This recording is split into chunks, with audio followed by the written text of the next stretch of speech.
Hey y'all, I'm Asante Tracey, and this is Real Talk Shorts. Real performers, real perspectives on AI.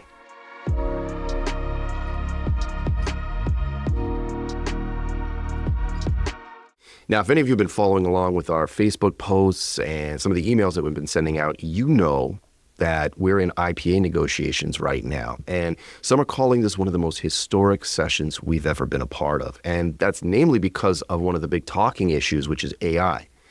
Now, today I have with me John Cleland, who happens to be not only an ACTRA Toronto councillor, but a co-chair on the subcommittee for AI. John, it's awesome to have you here. I'm so excited to dive into this with you. Welcome. Thanks for having me. Real Talk. Why don't you share with our audience a little bit about yourself, your background, and then your connection to AI? Well, I became an actor professionally in 1995, joined ACTRA in 1999, and then when the NCA lockout happened almost 1,000 days ago, I decided I had to get more involved. So now I serve on the executive at ACTRA Toronto. I'm a national councillor and, as you say, the AI subcommittee co-chair. Nice. And also I represent ACTRA on an AI labor table that's been organized with the OFL, the Ontario Federation of Labour, and the NDP. Wow. Okay, so you wear a lot of hats. A few. A few. That's fantastic. Okay, let's set the stage. All right. What is it that you want union and non-union members alike to understand about AI and its implications, for our future and the future of our industry? So I think at the granular level, we have to understand there's sort of two types of AI that really impact our industry. Okay. There's digital replicas, which are basically when they take your biometrics and then they can turn you into a puppet to be used at their discretion. Oh, fun. And then there's generative AI. Okay. And generative AI, as defined in the agreement, and I'm going to read this, because I think it's important. It defines it as a subset of artificial intelligence that learns patterns from data and produces content based on those patterns to generate a synthetic performer. Wow. Yeah. Okay. So let me try and just put that in a nutshell. So basically, it's like scouring the internet for information, what already exists out there, and then creating that digital puppet. Yeah. Of you. Okay. Yeah, and it's not necessarily of you. So generative AI can be, they can take your performance and take aspects of it. I think of it as a giant soup. Okay. So all the data on the internet exists as this giant soup, and AI models or agents can go out and scrape the internet for, let's say, Asante Tracey's performances. And it'll go through and scrape all that together, and then it can create. I use that loosely because it really isn't creating anything. It's just amalgamating data. It's basically piecing together.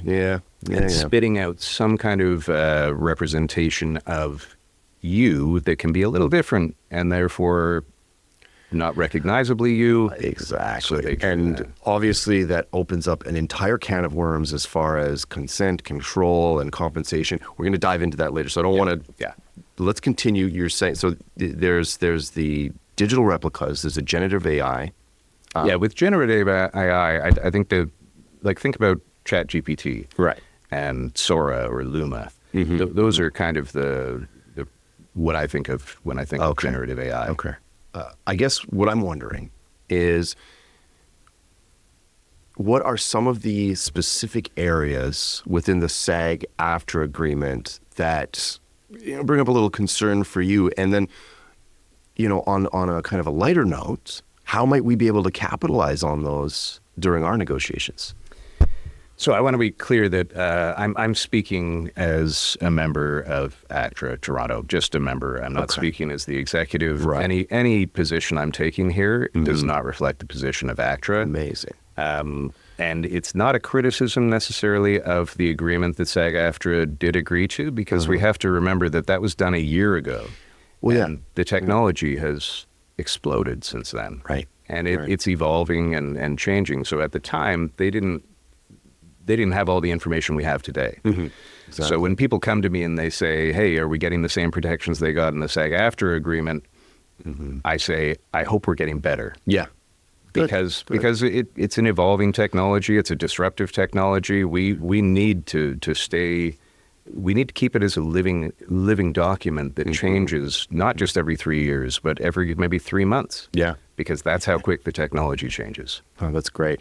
So some of those specific areas, I mean, where might we do better then? Well, a major area that I see some problems with is on consent.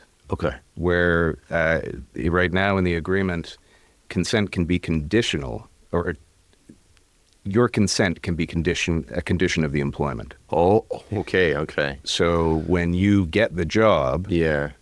and sometimes before you get the job, you will have to sign something that says you're comfortable with them taking a digital replica of you or creating a digital replica of you by taking a scan of your biometrics. And should you say, I'm not comfortable with that, well, there goes the job. That's right. Now. Yeah. That's not great.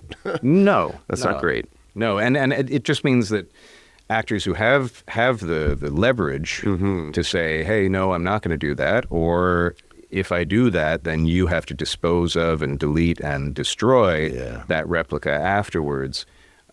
Otherwise, there's no provisions in the SAG-AFTRA agreement for the use of that replica after they have used it for its intended use. And that's, and again, like, how would you even go about ensuring that it was entirely deleted, in this digital age? Like, it feels like there's a footprint of everything everywhere all the time, right?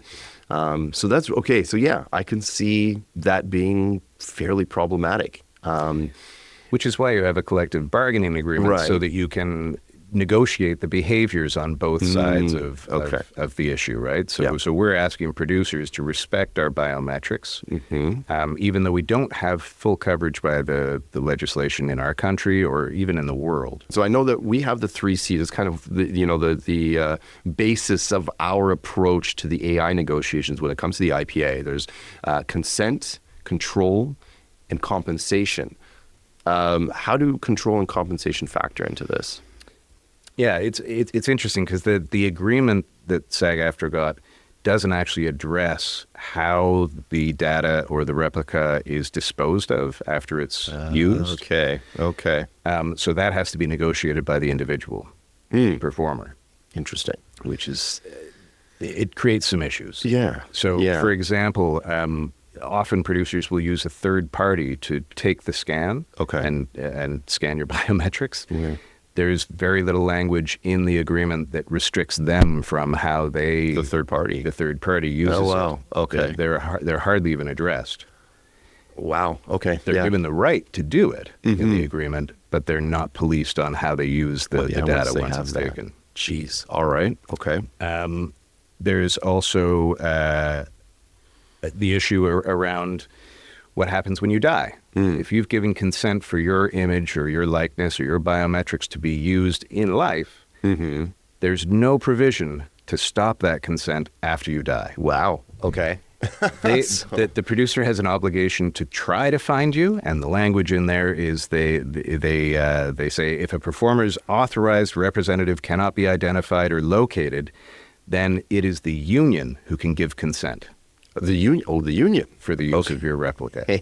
Yeah. Well, just kind of problematic. That seems strange and challenging to me. Yeah. And the consent you give in your life continues after you die. Wow. I guess in perpetuity, like, I'm not sure about if it's in perpetuity or if it's just as long as that producer is using your image. So, for instance, if you're in a franchise or a Marvel movie or something like that, and you passed away, they could use your digital replica for as long as that franchise existed. So what about biometric scans that were taken before an agreement with AI protection? So, because I feel like sometimes this happens pretty quickly. Like, I've been on set where all of a sudden, things have shifted, maybe you get an upgrade, that happens kind of on the spot. Yeah. So what happens if all of a sudden, let's say I'm on set and I haven't negotiated anything as far as AI is concerned, and they come to me and say, oh, we want to do a quick scan. We want to use you in subsequent episodes. We want to use it in this. If you give us your consent, we'll scan you and this and that. How does that work? Well, I mean, the present situation, because there are no regulations on it, they can come up to you on set and say, we're going to take a biometric scan of you. And I've heard of many members who are being approached, and even more non-union members. It's just an accepted part of taking a job. Yeah. Is that you're going to get scanned, and there's no control, consent, or compensation on that, especially for non-union, but even for union, because we don't have an agreement with the producers yet. Wow. The CMPA is our Right. Wow. Okay. So, I mean, I guess the thing that comes up for me when I hear this, John, is that, you know, I mean, again, I think it just reinforces the idea that this is a very historic round of negotiations for us. It feels like we need to move quick.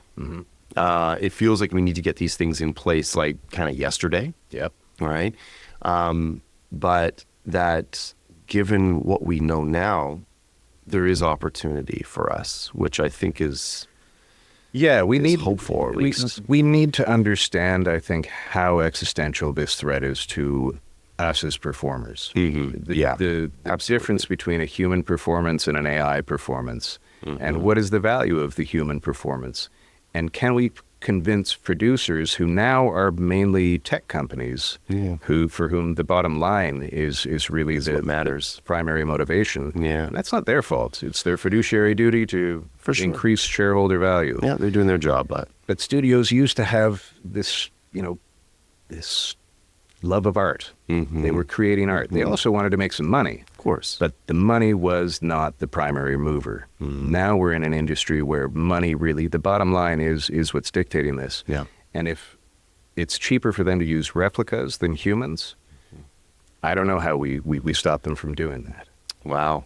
Okay. I mean, well, it's definitely something to chew on, right? And I suspect that there are options out there, but it's going to be important, you know, kind of as you have been doing, is, you know, do the research, get informed, you know, and again, with folks like yourself on council, and I know our bargaining team are incredibly passionate about fighting for us. Yeah, we've got some great people on the bargaining team.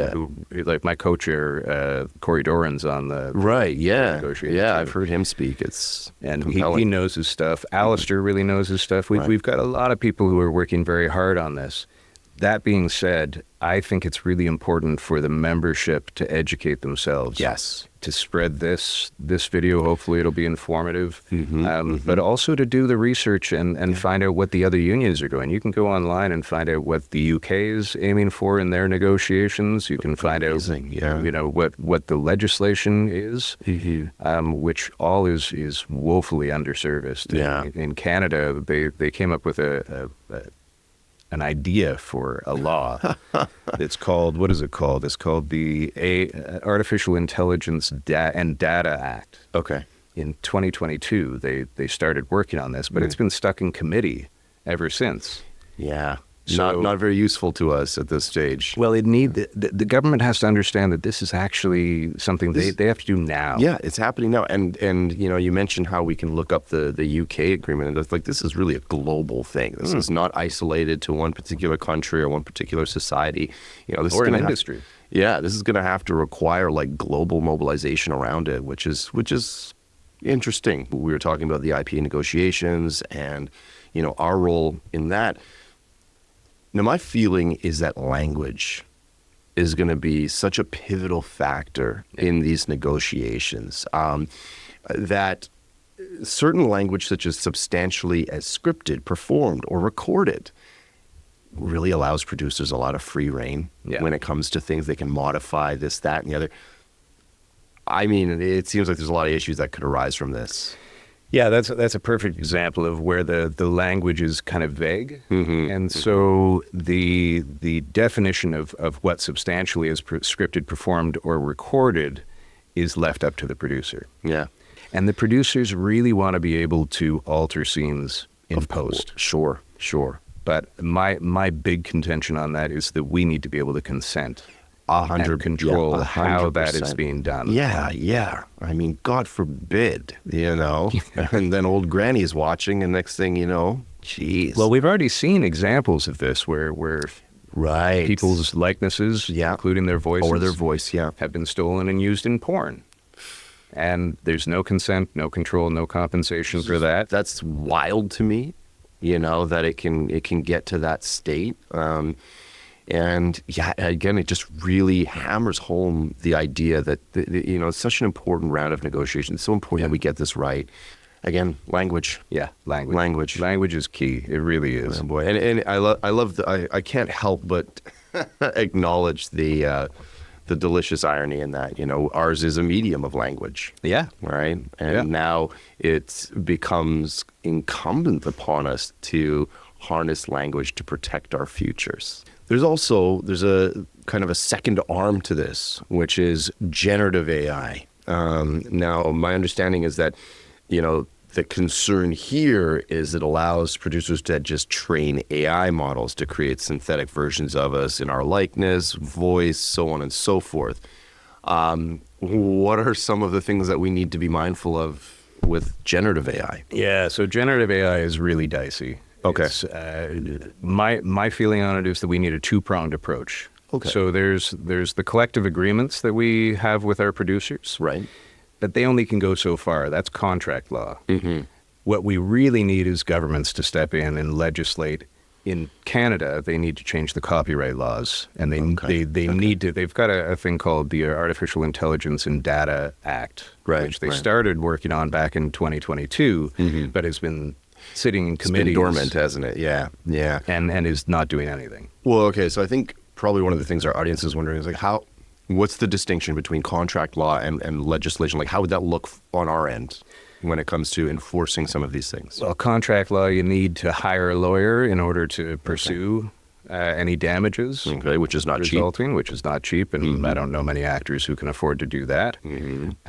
With legislation, federal legislation, let's say, or provincial, then that would be them taking on the enforcement of it. Okay. Yeah. Good to know. Good to know. Okay. So synthetic performers that are generated by AI, that, you know, like, for example, I guess positions that were previously filled by humans, right? They can now be done digitally through AI. What are some of these positions in your mind, and what are kind of the resounding impacts that entails? Huge. Okay. So let's first define generative AI. Okay. It's really when a producer trains generative AI models to go out and scrape the internet for data, they amalgamate it or learn from it, and then spit out some approximation of human behavior. So it's actually not necessarily your data alone. Okay. It's kind of a soup. Oh, okay, right, yeah. Where the model trains itself based upon the data in that soup. We don't know where that soup has come from, but it's anywhere on the internet, and it happens in a black box, so it's really difficult to enforce. It would be very hard to trace and enforce, really hard to track that model, Yeah. So with specific implications, I think it affects all of us, really. So, you know, right now we have, say, Star Trek has aliens on it, and it has fantasy life forms. Yeah. That has been performed and created by human actors in makeup, or puppeteers are also involved in that process. And that can now all be done by generative AI creating a model that goes out, scrapes the internet for alien life forms, and creates various possibilities. You put together the right prompt, and you've got all of those covered. Wow. Okay. I imagine, you know, background. Background's a tough one. Background's really, and what SAG-AFTRA did was I think it's actually one of the most interesting approaches that they took, because what they used was quotas. Yeah. So for background performers under the SAG-AFTRA agreement now, they have a minimum number of performers, and I want to get this right. Yeah. Well, I think it's interesting because we've talked about quotas before as a potential control for which I think is rather interesting. Yeah. Well, I mean, this is the thing with generative AI is it's so difficult to police, it's so difficult to track. That we really have to think outside of the box on how we're going to negotiate with the producers on this. Yeah. So what SAG-AFTRA did for background performers is that they put a minimum number of background performers who need to be used. So they have 25 background performers for TV and 85 for films. Okay. You can use less than that. Yeah. But until you reach that threshold, you have to use humans. Then after that threshold, so if you use 35 background performers in a TV show, 10 of them could be AI generated. Right. Yeah. Okay. Well, yeah. And I mean, to me, the reason I like that is because it's simple, it's straightforward. Well, There's very little room for blurring the lines on that one. It's right? enforceable. And it's enforceable. Key point there. It's enforceable. Yeah. Right. You know, stunt performers. Yeah. Right. I mean, Yeah, gosh, I feel like the list just goes on and on. Well, yeah, I mean, stunts are going to be hugely impacted by this, and the producers can argue, I think, very effectively that it's actually protecting performers to use AI generated or replicas rather than using a human being to do crazy stunts where stunt people are hurt. Absolutely, but for me, having been an action stunt performer before, I think that's part of the thrill of the gig. It's a skill set. It's too. a skill set. We have an incredible group of stunt performers in this country. We sure do. And they're going to be met with, so in SAG-AFTRA's agreement, if I'm a performer whose character needs to do a stunt, I will be offered the opportunity to use my replica and be compensated for that. Rather than using a stunt double. So, John, at this point, I can't help but wonder what our members can do at this stage, right, to help support some of those really important protections against AI that we've discussed so far. Well, I think keeping in mind the two-pronged approach, there's going to be pressure on the MPs and MPPs to follow through on getting some legislation to control the use of AI. Yeah. And there's a petition on our website at ACTRA Toronto called You're Not a Robot. Yeah, that's a great one. If you haven't already signed that, please do. This is exactly the type of stuff that can help, shift the tide and change the future for us. So check it out. And it's a simple thing to do because it's so easy. It's set up on there. It'll locate your MPP and MP and just spit out the letters to those folks. So that's a really important part of this because right now AI is being policed by the corporations that are using the AI. Yeah. And they're driven by a profit motive. Exactly. So we need the government to come in and protect communities from the possible effects of just using profit as the only decision-making tool, which is their fiduciary responsibility in the world that we've fair. But when it comes to the use of AI as a holistic idea, it's about ensuring that there's still an element of humanity. In the AI. And our industry is so often a canary in the coal mine for the rest of the sectors. Yeah. So, unfortunately, we haven't put enough pressure on the government in the past to shape the way that they construct their legislation. Yeah. This is an opportunity I don't think our membership can pass up. Yeah, we have to be proactive. Yeah, I hear you. And then another thing the members can do is start paying closer attention to what's happening in negotiations and support your union in those negotiations. Now, that doesn't just mean, saying, great, guys, we have your back no matter what you do. It's writing to your councillors and saying, these are my priorities. Let's leave on this note. Are there some hopeful thoughts that you have towards this whole crazy thing that we call AI? No. Okay. Yes. A little bit. I mean, there are elements out there who are working really hard to find an approach to lessening the impact on our community.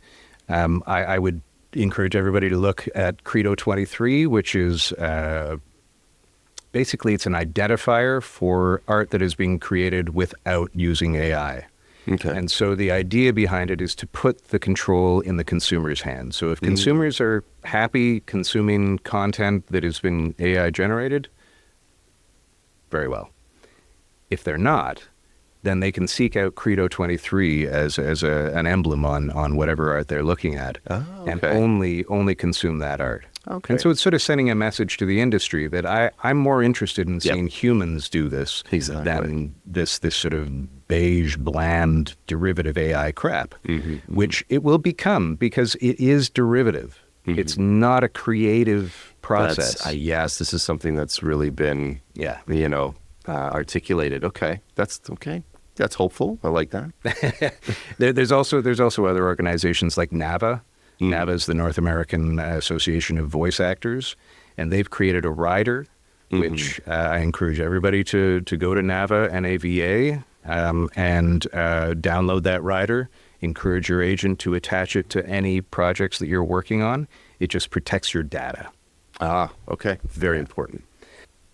So that's something I find hopeful is that there are people out there who are working really hard to try to get these protections in place. The final hopeful thing that I want to encourage all the membership to do is start participating. Yes. If you haven't participated before, get involved. Join a committee or, read your emails. The emails are getting really good, especially ACTRA Toronto is putting out some really informative emails. Read them because they will keep you up to date on what's going. Come to council meetings if you want. Run for council. These are all ways for you to participate in in how your livelihood is going to be preserved. So that gives me hope that we have more engagement now than we've had in years. That's amazing. Yeah.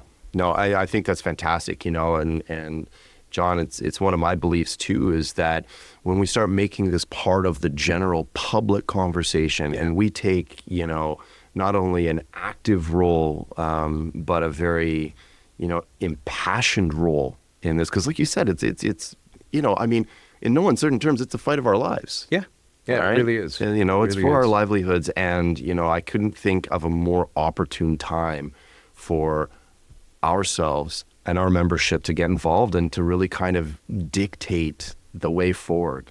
And if you're watching this video, send it to 2 friends. There you go. And have them send it to 2 friends. Because I think, and any of the videos, I think we just need to get the word out to people. And it's really hard from our position to reach all the membership. But if you take it upon yourself to spread the word, get the conversation happening around the dinner table, it'll really that's where it all starts. Yeah. That's where it all starts. Well, speaking of conversations, John, it's been amazing having this conversation with you. I want to thank you so much for coming in today, getting real with us on Real Talk, and I really look forward to having you back when inevitably AI has advanced again and we have a whole new conversation to have. Yes, we will. All right, brother. Take care. Thank you, man. Cheers. Nice job. Real Talk Shorts is filmed in the Gordon Pinsent studio at ACTRA Toronto. This episode was written, directed, and produced by Kenton Blythe, edited and produced by Cass Enright.